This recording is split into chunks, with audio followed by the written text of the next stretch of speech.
Pulsar N160 এই বাইকটার actual ফিলটা শুরু হয় কখন থেকে জানেন? এই বাইকটার অ্যাকচুয়াল ফিলটা শুরু হয় ৮,০০০ কিলোমিটার পর থেকে, মানে ৮,০০০ ৯,০০০ যখন ক্রস করে তখন থেকেই আসলে এই বাইকটার অ্যাকচুয়াল ফিলটা শুরু হয়। সো এটার দ্বারা একটা ছোট্ট কাহিনী শেয়ার করি। এই বাইকটা যখন আমি নতুন নতুন নিছিলাম তখন হচ্ছে মানে রান ছিল হয়তো ২,৫০০ ৩,০০০। আমার কাছে বাইকটা কেমন জানি জ্যাম জ্যাম লাগতো। তো আমাদের একটা সিনিয়র বড় ভাই আছে সুমন ভাই, যিনিও পালসার N160 ইউজ করতো।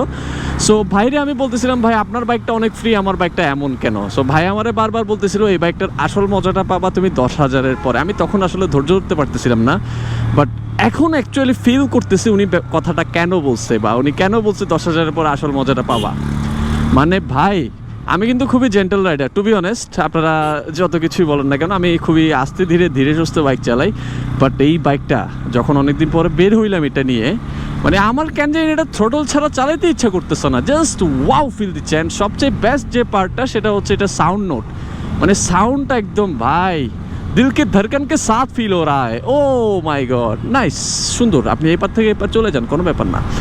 সো ওভারঅল মিলে বাইকটার জাস্ট প্রেমে পড়ে গেল।